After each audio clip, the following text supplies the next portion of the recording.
오늘 우리가 묵상하는 요한계시록 14장은 14만 4천이라는 숫자가 등장하고 있습니다. 1절에 보면 어린 양이 시온산에 섰고 그와 함께 14만 4천이 서 있다. 그들의 이마에는 어린 양의 이름과 그 아버지의 이름을 쓴 것이 있다라고 이야기하고 있습니다. 많은 이단들이 14만 4천이라는 숫자에 초점을 맞추고 우리가 14만 4천이 되어야 한다라고 이야기를 하면서 포교 활동을 하곤 합니다. 얼마 전에 읽었던 기사에서 한 이단이 14만 4천을 전략으로 굉장히 치열하게 달리다가 막상 계산을 해보니까 14만 4천이 넘은 거예요. 그래서 그 다음부터는 전략을 바꿔서 14만 4천 안에 들어갈 만한 경건한 신앙인이 필요하다라고 이야기하면서 그 안에서 이제 자체적으로 전도 몇 명 했냐, 헌금 얼마 했냐, 뭐 이런 식으로 하면서 이 추려내는 작업들을 하면서 이제 전략을 바꿨다라고 이야기하는 기사를 보았는데요. 그렇게 따지자면 예수님이 계셨을 초대교회부터 지금 이 순간까지 우리가 14만 4천에 들 수 있겠습니까? 그리고 그 은혜의 주님께서 마치 역사 이래의 초대교회부터 지금까지 모든 교회를 시대와 공간을 초월하여 경쟁시키면서 뭔가 순위를 정하시는 그런 분이 우리 주님이시겠습니까? 둘 다 논리가 맞지 않아요. 솔직히 따지자면 초대교회의 이 그리스도인, 박해 가운데 이 그리스도인보다 우리가 낫다라고 이야기할 수 있는 근거가 뭔지, 그리고 우리가 믿고 있었던 그 예수님이 만약 초대교회부터 지금까지 죽은 사람들까지 끄집어내서 14만 4천이라는 경쟁터를 만드는 분이라면 우리가 믿는 믿음 자체가 뭔가 잘못됐다라는 겁니다. 이 부분에 있어서 상식적으로 생각하면 뻔히 알 수 있는데도 불구하고 사실 인간이라는 것이 눈에 보이는 딱 그 기준, 줄 세우기 이런 것들을 해놓으면 가시적인 성과가 너무 나기 때문에 많은 교회들과 많은 이단들이 우리가 24만 4천이라는 숫자에 집중하게 만든다라는 거죠. 이 14만 4천이라는 숫자는 유대인들이 여태까지 생각했던 많은 포괄적인 숫자, 어제도 제가 10이라는 숫자가 포괄적인 숫자다. 그래서 어제 우리가 묵상했던 본문은 사람이 생각할 수 있는 악한 생각을 12가지로 이렇게 쭉 나열하셨다라고 이야기를 했잖아요. 그런 것처럼 이 14만 4천이라는 숫자도 1000, 12 뭐 이런 것들이 계속 반복되면서 하나님께서 아우를 수 있는 시대와 공간과 모든 개념의 포괄적인 성도의 집합을 뜻한다라는 것으로 이해하셔야 됩니다. 중요한 건 숫자가 아니라 그들이 뭘 하고 있는지가 중요하다라는 것이죠. 이마에는 어린 양의 이름과 하나님 아버지의 이름이 쓰여 있다. 누가 봐도 하나님의 백성, 예수님의 자녀, 예수님의 동생, 하나님의 자녀로 인식되는 사람들이 그런 사람들이고요.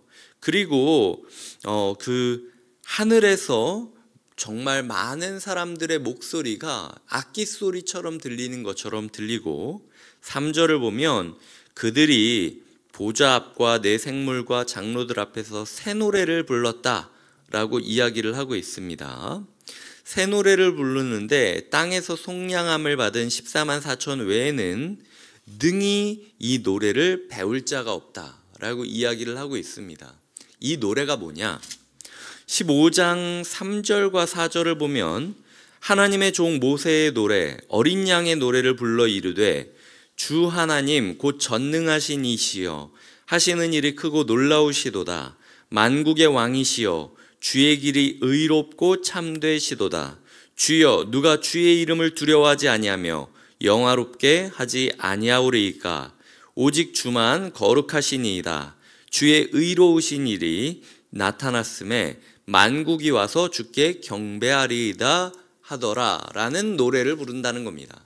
우리가 봤을 때는 3절을 읽을 때 새 노래를 부르는구나, 그리고 끝나는데 사실 한 장만 찾아봐도 그 노래가 뭔지 우리가 찾을 수 있는데 안 찾고 있었다라는 거죠. 이런 부분에 있어서 우리가 이들의 새 노래에 동참하고 있는지 이제 내일 모레가 되면 묵상하게 될 것입니다. 여튼 그들은 이전까지 사람들이 부르지 않았던 방식으로 새로운 음율과 새로운 곡조의 새로운 가사의 노래를 부르는 사람들입니다. 이 사람들은 순결하다라고 이야기를 하고 4절을 보면 어디로 인도하든지 따라가는 자다라고 이야기를 하고요.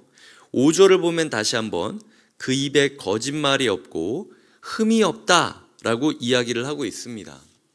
오늘 말씀이 외치고 있는 첫 번째 묵상점은요, 우리가 바로 이런 사람들이다 라고 이야기를 하고 있다라는 거죠. 교회가 바로 이런 사람들이다 라고 이야기를 하고 있습니다. 셀 수 없이 많은 소리들이 교회를 아우르며 교회를 높이고 교회를 기뻐하고 있고, 그 가운데 교회는 할 수 있는 한 최선을 다하여 세상이 부르지 못했던 새로운 노래를 부르는 사람들이고, 그 노래가 그냥 입으로만 끝나는 것이 아니라 거짓말이나 흠이 없는 삶의 진실함으로 표현되는 사람들, 그리하여 그들이 어디로 가든지 하나님의 이름과 예수 그리스도의 이름을 달고 다니며, 그리고 그들이 순결하여 어디로 가든지 하나님이 명하시는 대로 예수님이 가셨던 그 길대로 따라가는 자들이 교회라는 것을 우리는 알 수 있다는 것이죠. 우리 교회는 그런 교회가 되어가고 있는가?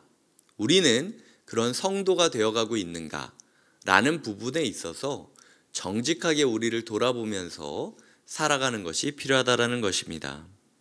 6절부터 13절까지를 보겠습니다. 6절부터 13절까지는 세 명의 천사, 그 다른 천사가 공중에 날아가는데 복음을 가졌다라고 이야기를 하죠. 이 복음을 가진 자가 하나님께 영광을 돌리며 하나님을 경배하라라고 외치고 있습니다. 두 번째 천사는 심판을 이야기하죠. 무너졌다, 무너졌다. 큰 성 바벨론이 무너졌다라고 이야기를 합니다. 세 번째 천사가 그것을 따르며 무엇이라고 이야기하면 9절부터 보시면은 만약 선택에 대해 이야기하는 거죠. 만약 우상에게 경배하면은 죽게 될 것이고 밤낮 쉼을 얻지 못할 것이다 라고 이야기를 하고 있습니다. 즉 세 명의 완전한 천사가 그 새 노래를 부르는 교회 곁에서 외치는 메시지는 하나님께 영원한 복음을 가지고 영원한 승리를 가진 하나님을 예배해야 된다라는 이야기와, 이 시대는 악해 보여도 반드시 무너질 거라는 예언과, 마지막으로는 그때에 잘못된 우상에게 경배를 하였던 사람들은 쉼을 얻지 못할 것이다라는 저주와 심판의 메시지가 들어가 있다라는 거죠. 그러며 12절, 13절이 결론적으로 오늘 등장하고 있습니다. 성도들의 인내가 여기 있다. 하나님의 계명과 예수에 대한 믿음을 지키는 자다. 13절은 기록하라. 지금 이후로 주 안에서 죽는 자들은 복이 있다 하심에 성령이 이르시되 그러하다. 그들이 수고를 그치고 쉬리니 이는 그들이 행한 일이 따름이다 라고 이야기하고 있습니다. 13절은요 굉장히 유명한 장례 성구입니다. 장례식에 있을 때마다 13절을 가지고 초대교회부터 많은 사람들이 설교를 했습니다. 처음에 제가 이 본문을 받았을 때 굉장히 당혹스러웠어요. 가족이 죽어서 울고 있는 사람들 앞에서 주 안에서 죽는 자들은 복이 있도다 라고 이야기할 수 있는가? 사실은 그게 신앙입니다. 사실은 그게 죽음 앞에서 선 목사의 고백이 돼야 돼요. 하지만 저조차도 망설이고 주저하고 이 얘기를 해도 되나? 눈치를 보고 있는 저의 모습을 보면서 과연 교회가 끝까지 승리할 것이다라는 신앙이 제 마음 가운데 있는가? 그냥 복이 있는 게 아니라 그들이 행한 일이 따르는 것을 믿음으로 말미암아 성도의 인내, 하나님의 계명을 지키고 그리고 예수에 대한 믿음을 지킨 것이 자연스럽게 따라올 것을 신뢰한 나머지 지금 이것은 나이 들어 고통당하고 계시는 우리의 노부에 대한 하나님의 안식의 조치다라고 이야기할 수 있을 만한 믿음과 확신이 저에게 있는지 돌아보게 되는 시간이었습니다. 우리의 마음 가운데 진짜 죽음이 다가온다 할지라도 승리를 외칠 수 있는가? 우리가 그런 환난과 핍박의 숫자의 앞에서도 주눅들지 말고 14만 4천이라는 바운더리 안에 내가 들어가 있음을 고백하면서 새 노래를 부르며 끝까지 예배자로 살아갈 수 있는가?